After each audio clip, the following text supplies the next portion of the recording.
दोस्तों आज का वीडियो हमारा बहुत ही इंपॉर्टेंट होने वाला है, क्योंकि आज के इस वीडियो में हम स्टार डेटा स्टार्टर से रिलेटेड बहुत सारे डाउट को क्लियर करेंगे। जैसे कि कंटेक्टर जो होता है वो स्टार डेटा स्टार्टर में कैसे उसको सिलेक्शन किया जाता है, ओवरऑल रिले का सिलेक्शन कैसे करते हैं, केबल का सिलेक्शन, टाइमर का सिलेक्शन, साथ साथ एमसीबी का सिलेक्शन कैसे करते हैं, सारे डाउट आपका क्लियर हो जाएगा इस वीडियो में।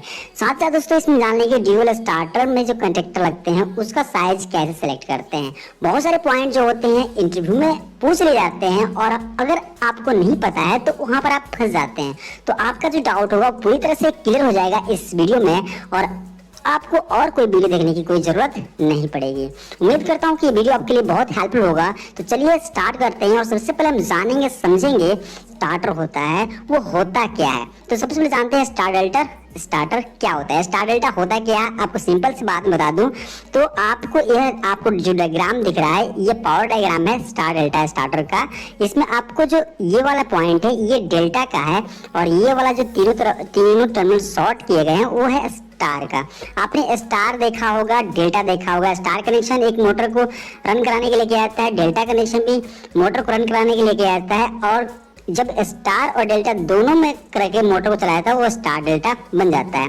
तो बात करते हैं कि मोटर की वाइंडिंग को पावर देने का वह तरीका जिसमें पहले मोटर के वाइंडिंग को स्टार में चलाते हैं, फिर 8 से 10 सेकंड के बाद मोटर की वाइंडिंग को डेल्टा में कन्वर्ट करके मोटर को रन कराते हैं।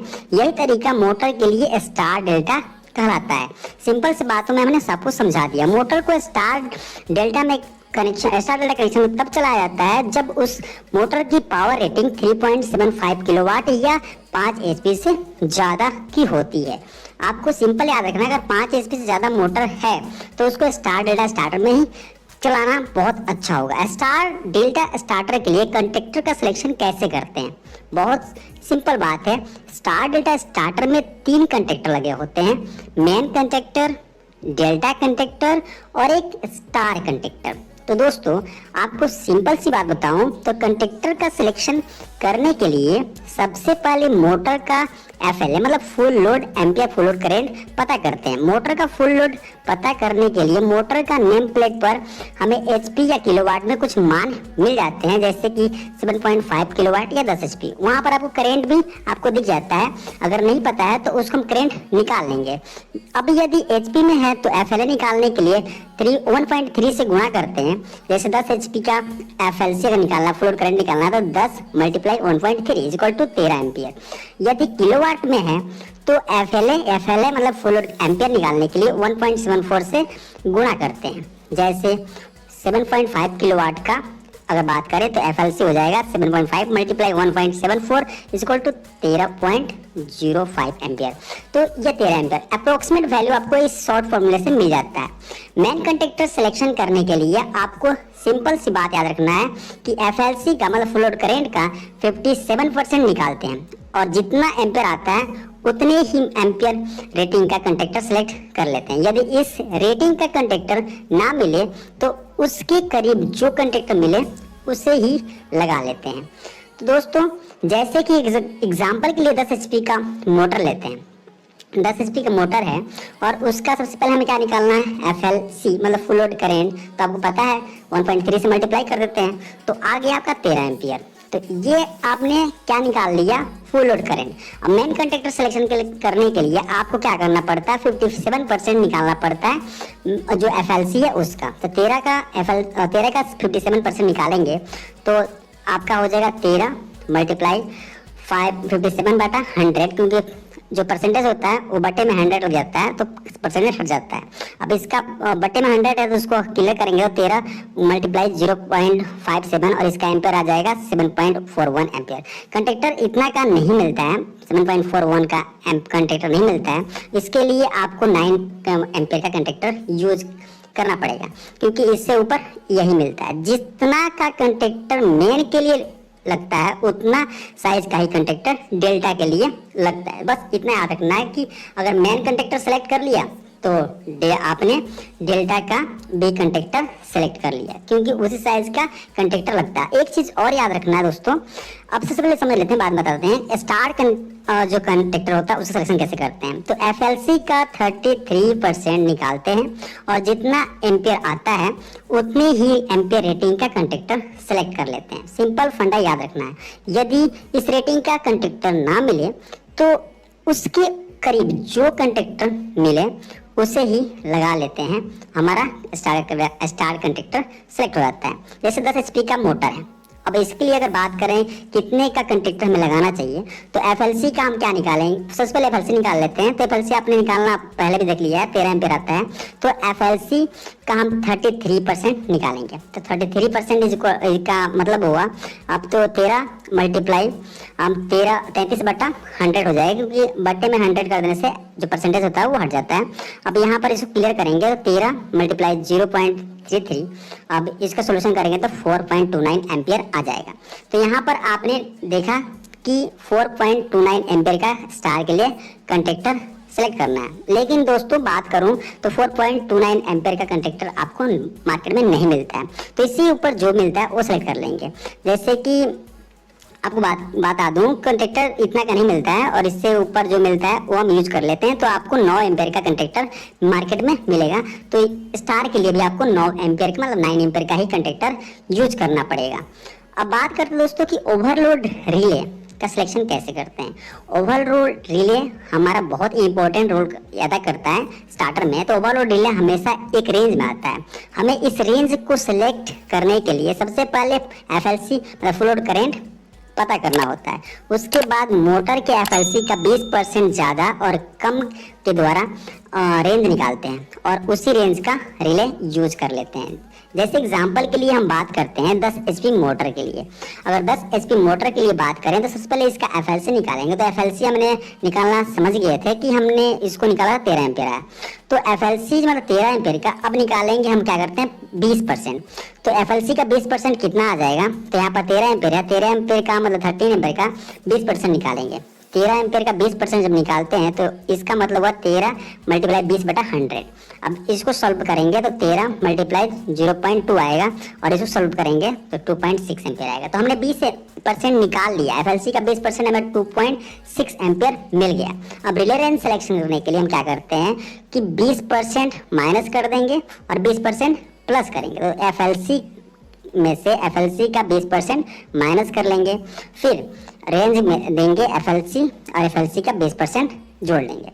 अब इसका हम जब सॉल्यूशन करते हैं, इसे पुट करते हैं अपने वैल्यू, तो एफएलसी हमारा 13 एम्पियर है तो 13 डाल देते हैं और एफएलसी का 20% हमने निकाला है 2.6, फिर यहाँ पर रेंज देंगे और 13 प्लस 2.6 ये हमारा एफएलसी का 20% है। अब यहाँ पर सॉल्व करेंगे 13 में से आप 2.6 हटाएंगे तो 11.4 आ जाएगा और 13 में 2.6 जोड़ेंगे तो आपको 15.6 एम्पियर आएगा।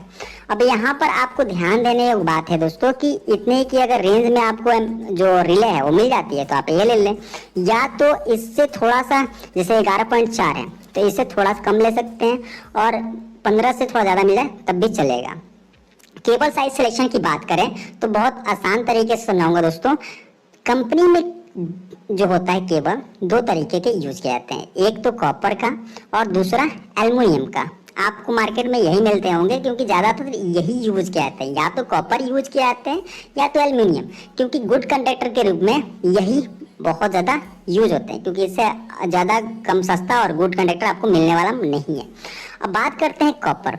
तो कॉपर में 1 mm² केबल की बात करें तो इस पे हम 6 एम्पियर तक का लोड दे सकते हैं। 6 एम्पियर तक का लोड आसानी से झेल जाएगा। तो लेकिन आपको बस इतना याद रखना है कि 6 एम्पियर आपने कॉपर को दे सकते हो, और एल्युमिनियम की बात करें तो 1 mm² पर आप 4 एम्पियर तक का लोड आसानी से दे सकते हो। अब 4 एम्पियर तक का दे सकते हो आप एल्युमिनियम के जो आपके वायर होंगे उस पे, केबल होंगे उस पे। तो आप 10 HP मोटर के लिए गणना कर लेते हैं दोनों के लिए, कॉपर के लिए भी और एल्युमिनियम के लिए भी, ताकि डाउट आपका पूरा क्लियर हो जाए। तो 10 HP मोटर के लिए बात करते हैं कॉपर में, तो सबसे पहले FLC आपको पता है 13 एम्पियर आता है। तो जितना एम्पियर आएगा दोस्तों उसमें हम 6 से भाग दे देंगे, तो उतना का हमें केबल यूज करना पड़ेगा। और फिर FLC बात करते हैं कॉपर के लिए, दोनों के लिए FLC हमारा मोटर का तो वही रहेगा ना 13 एम्पियर। अब इसमें क्या करेंगे, दोनों में, एक में कॉपर की बात करेंगे तो कॉपर का रेटिंग हमें पता है 6 एम्पियर आता है, तो 6 से डिवाइड कर देंगे FLC को, तो वहाँ पर जितना वैल्यू आएगा वो हमारा हो जाएगा साइज, केबल साइज। तो 2.17 का mm² का हमें केबल यहाँ पर यूज करना पड़ेगा कॉपर के लिए, लेकिन इतना का मिलता नहीं है, तो इसके ऊपर ढाई जो भी आता है, जैसे ढाई का आता है, तो 2.17 के जगह पर हम 2.5 मतलब कि 2.5 mm² का केबल यूज कर लेंगे कॉपर में। अब यहाँ पर हम बात करें तो 13 डिवाइड कर देंगे 4 से, क्योंकि 4 एम्पियर आता है 1 mm² में दोस्तों, और तो इसका सोल्यूशन करेंगे 3.25 mm² आता है। इतना का केबल मिलता नहीं है, तो इससे ऊपर क्या आता है 4 का, तो 4 का केबल हम यूज कर लेंगे। तो इस तरह से आपने केबल सिलेक्शन कर लेना है। केबल सिलेक्शन करना कोई सिंपल तरीका था, आपने यहाँ पर समझ लिया होगा। यदि प्राप्त मान की केबल ना मिले, बता भी दे रहा हूँ दोस्तों, तो उससे अधिक मान का केबल यूज किया जाता है। बस ये आपके माइंड में होना चाहिए और आप इसको समझ गए होंगे। मुझे लगता है बहुत आसान तरीके से आपने इसको पूरी तरीके से आपने समझ लिया होगा। अब आपको बात करते हैं दोस्तों कि आपने तो केबल सिलेक्शन कर लिया, अब बात एक चीज़ और छूट रही है जिसको हम कवर कर लेते हैं। कभी भी दोस्तों सिलेक्शन करते वक्त आप घबराना नहीं है। जैसे कि स्टार डेल्टा टाइमर का सिलेक्शन करना है, तो इसमें दोस्तों बहुत सारे टाइमर आपको देखने को मिलेंगे, जैसे कि आपको बहुत सारे कंपनीज के मिल जाएंगे, तो उसमें आपको सिलेक्शन करना बहुत आसान है। स्टार डेल्टा टाइमर के लिए हम कोई भी टाइमर ले सकते हैं जो ऑन डिले टाइमर हो तथा जिसमें 2 NC 2 NO देखने को मिल जाए। तो ये इस तरह के टाइमर आपको बहुत सारे मिलते हैं, आपको बहुत सारे देखने को मिलेगा। डेल्टा का टाइमर देखने को मिलेगा, आपको सेलेक्ट कंपनी का मिलेगा, तो जो भी टाइमर मिले वो चलता है, कोई दिक्कत नहीं आता है। अब बात करते हैं दोस्तों कि MCB या MCCB का सिलेक्शन कैसे करते हैं। दोस्तों ये बहुत आसान है MCB या MCCB का सिलेक्शन करना। MCB या MCCB का सिलेक्शन मोटर के फुल लोड करंट सबसे पहले निकालना है आपको। हर एक जगह मोटर, जब मोटर के लिए यूज करते हो उसका फुल लोड करंट निकालना है। तो फुल लोड करंट का 25% ज़्यादा पावर वाले रेटिंग के रूप में किया जाता है। मतलब जितना का आपको करंट है, फुल लोड करंट है, उसका 25% ज़्यादा आप ले लेंगे तो काम हो जाएगा। जैसे कि 10 HP मोटर के लिए अगर बात करते हैं दोस्तों, उसके लिए अगर आपको MCB या MCCB लेना है तो आप क्या करोगे, FLC निकालोगे, HP का जो भी आपका मोटर है उसके लिए आप FLC निकाल लिए, उसका 25% ले लेना है, ज़्यादा लेना है। तो 13 प्लस 13 का 25% निकालोगे तो कितना आएगा, सॉल्व करेंगे दोस्तों इसको हम, तो 13 प्लस आपको हो जाएगा 13 मल्टीप्लाई 25% का अर्थ होता है 0.25। अब इन सब का सोल्यूशन करेंगे, तो सोल्यूशन करने के बाद आपका जो एम्पियर आएगा वो होगा 16.25 एम्पियर। तो आपको क्या करना है, 16.25 का आपको MCB सेलेक्ट करना है, लेकिन इतना रेंज का MCB आता नहीं है, तो इससे पावर ज़्यादा का रेटिंग जो भी मिल जाए वो यूज कर लेते हैं। जैसे कि इतना का एम्पियर MCB नहीं आता है, तो इससे ऊपर करीब जो MCB आएगा उसको यूज करते हैं। जैसे कि इसके ऊपर 20 एम्पियर का आता है, तो आप इसके ऊपर 20 एम्पियर का MCB यूज कर लेंगे। तो आपको पता है कि जो 63 एम्पियर से स्टार्ट होता है MCCB, अब इसके नीचे जो भी आएगा हम MCB ही यूज करते हैं।